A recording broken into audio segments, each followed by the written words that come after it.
entregaremos $1.000 millones. $1.000 a 1 millón de familias en la primera semana de nuestro gobierno. Y déjeme abordar una serie de mentiras, Vicente. Con todo el respeto, yo no sé cómo nadie se levanta y dice, oye, ya, pues ya pare, ya no mienta. El señor dice, el señor Arauz se llama, el señor dice que ha negociado 5 millones de vacunas con el presidente de Argentina, Fernández, ¿verdad? Entonces, yo no sé si alguien le ha explicado a él o si el señor Fernández le vio la cara, ¿verdad? Porque cuando él dice que las vacunas son las del laboratorio AstraZeneca, que es en coordinación con la Universidad de Oxford, ¿ya? No tiene nada que ver el gobierno argentino. Nada que ver, Vicente. Nada que ver. Lo que ha ocurrido es que un laboratorio argentino, ¿ya?, de biomedicina, está en capacidad y ha hecho un acuerdo para empezar a producir esas vacunas. Pero es un acuerdo privado entre ese laboratorio y el laboratorio AstraZeneca y la Universidad de Oxford. No es algo de lo cual pueda disponer el señor presidente de Argentina. Entonces, venir a engañar al Ecuador, si ya va a empezar así, si ya de frente miente, si así empezamos, dígame cómo vamos a terminar, Vicente. Ya el Ecuador tiene un convenio con AstraZeneca preliminar por alrededor de 2,5 millones de vacunas, que equivale a 5 millones de dosis. Y esas vacunas se producirán ya sea en Argentina o en México, donde está el otro laboratorio, en donde AstraZeneca está desarrollando las vacunas para América Latina. AstraZeneca va a hacer producción en 3 países de América Latina, para que se conozca, para que ya no se dejen engañar. El uno es Brasil, que servirá solo para el mercado brasileño. El otro es México, que se ha hecho en cooperación con la Fundación de Carlos Slim, que ha puesto la plata para desarrollar ese laboratorio, a riesgo y a cuenta propia, como privado. Y el otro es Argentina. En ninguno de los 3 casos tienen que ver los gobiernos de ninguno de los 3 países. El Ecuador ya ha tratado desde antes, desde el mes de noviembre, con los laboratorios y ya tiene un programa de vacunación que hasta el mes de octubre de este año implica tener 9 millones de ecuatorianos vacunados.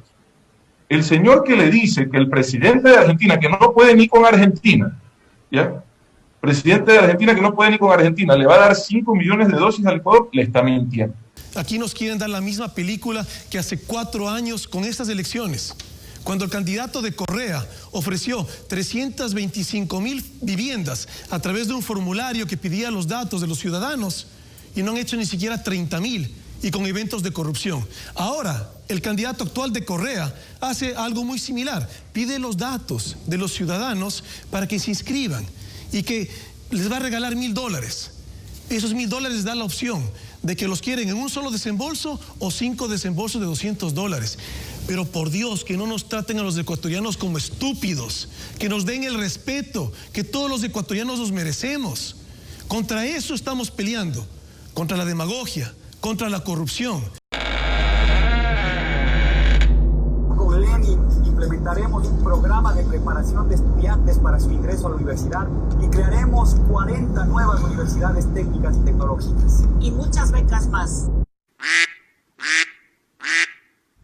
Seguiremos haciendo leyes para la niñez, la juventud, los ancianos. Y para las personas con discapacidad. El futuro no se detiene. Y es contigo.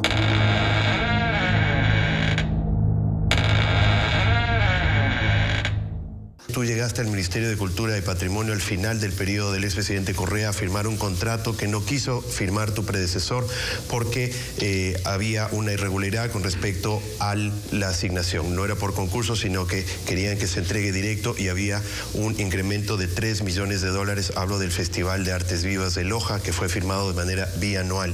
Son $3 millones, Andrés, que según el examen especial de Contraloría no se justifican y tampoco se justifica el hecho de que haya sido entregado directamente. En donde muestra que no he cometido ninguna irregularidad, sin ninguna responsabilidad administrativa, ni civil, ni penal. El gobierno no tiene 2 centavos partidos por la mitad. Pero dice Arauz que tiene en Suiza una cuenta del Banco Central con 5,000 millones, que el gobierno no los ha usado y que de ahí va a sacar la plata para pagar esos $1.000.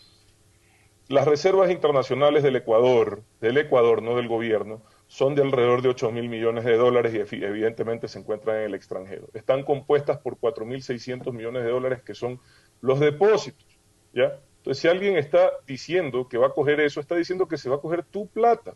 ¿Tú quieres que se cojan tu plata? Yo no quisiera. ¿verdad?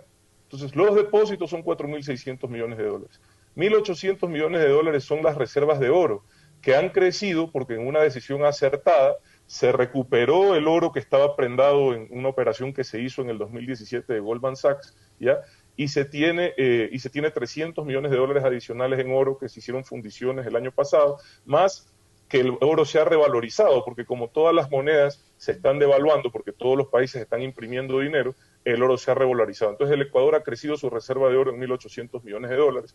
Luego tienes alrededor de 600 millones de dólares que son cuotas obligatorias para pertenecer a multilaterales como el BID o ser parte del BIS, que es el Banco Central de los Bancos Centrales. Y lo único que había, por lo menos hasta la semana pasada que revisé los balances del Banco Central, lo único que había del gobierno eran alrededor de 600 millones de dólares, que no alcanzan ni para este mes. ¿Ya? O sea, no se puede ofrecer $1.000 a 1 millón de personas en una semana. Pudieras hacer dos cosas: salirte de los multilaterales y hacerlo, liquidar la reserva de oro y hacerlo, o tomar las cuentas que no son del gobierno, sino de los GATS y de los gobiernos, perdón, y de los bancos, de los depositantes, y hacerlo. Pero en los tres casos tienes consecuencias negativas que pueden resultar en efectos posiblemente irreversibles de una mayor crisis. Técnicamente en dolarización no se requiere reserva monetaria. La reserva monetaria, por definición, son los dólares que usted tiene que tener para defender su moneda nacional. En dolarización esto no existe, pero así es la ignorancia. Las reservas son otra cosa. Se requieren reservas técnicas de los bancos y se requiere cierto nivel de reserva de los depósitos del propio sector público, pero no ya para defender una moneda nacional. Entonces, cualquier desubicado reúne las firmas y se declara candidato presidencial y hay que darle plata al pueblo ecuatoriano. La dolarización se hace con dólares. En dólares entran, dólares salen. Para que haya circulante, tiene que haber circulante, ¿va? sabíamos que no era un tipo de muchas luces, pero no siempre el más brillante es el que tiene que ir de candidato. Cuando yo respiro, por ejemplo, este momento que respira, estoy tomando 1 millón de átomos de cada uno de tus amigos. 30, 35 celulares viejos y a partir de ahí extraer los minerales, el oro, ¿no es cierto? Y ese oro, vamos a ver cómo se puede obtener de los celulares viejos y no tenemos que tener una explotación de las minas y sacar la tierra de nuestro país. En humano, pues, Lenín es una persona increíble, tengo un gran cariño. Yo nunca conocí mucho a Moreno. El candidato que sabe que no va a ganar ofrece cualquier cosa, pues. Por ejemplo, $1.000 para 1 millón de familias en la primera semana de nuestro gobierno. Por ejemplo.